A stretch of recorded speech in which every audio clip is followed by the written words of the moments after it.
So I decided to speak my mind on this after waiting a bit for things to, let's say, cool down and pass, to put my 2 cents on the situation. I've seen for the last couple of weeks our ML friends, who come mostly from Western nations and who mix a Western Marxian ideology with different Russian theories who have absolutely nothing to do with Marxism, but rather some touching the domain of great Russian chauvinism.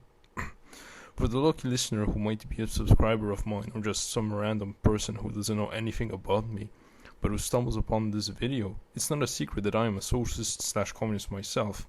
However, I'm not a Marxian socialist, so naturally I would have my own analysis on what and what is not imperialism.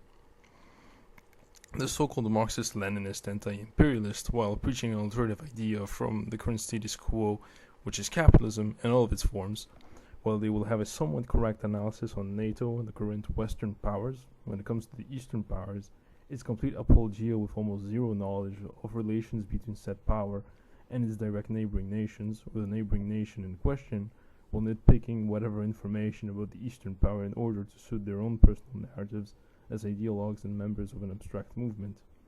It's nice to bring concern to wigging at orgs and other such larpiness. However, they will never bring up how relevant and what influence they hold in sincerity and compared to other places.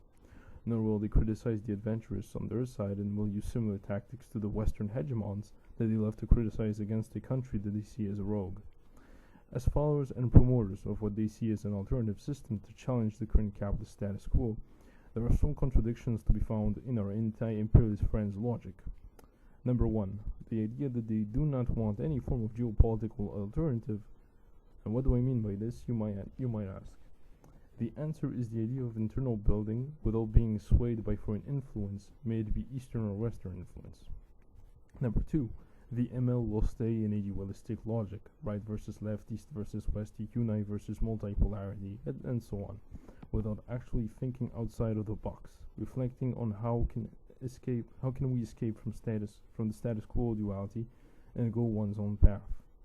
In a geopolitical sense and a real anti-imperialist manner, I would even go as far as to say the national communist analysis here would be finding a path that is suitable and compatible with the country being a victim of imperialism in order to fight ideology from said imperialist nation that is trying to sell or impose its idea/ideology of choice as if it was a product or a diktat. Number 3, and final point, the ML anti-imperialist, by supporting this logic, becomes the neoconservative/neoliberal that he claims to hate. Instead of being a Western shill, he becomes an Eastern shill. He will support the same tactics that the Western Hemisphere pulled during the Cold War, cooing or supporting coups against the countries that dare to go against their neighboring superpower for trying to be masters of their own national destiny. To conclude, the anti-imperialist is only one in name if he refuses to study a country which is being targeted by imperialism's history, and when I mean history, I mean its entire history, and not some nitpicked events and claim that's all one needs to know.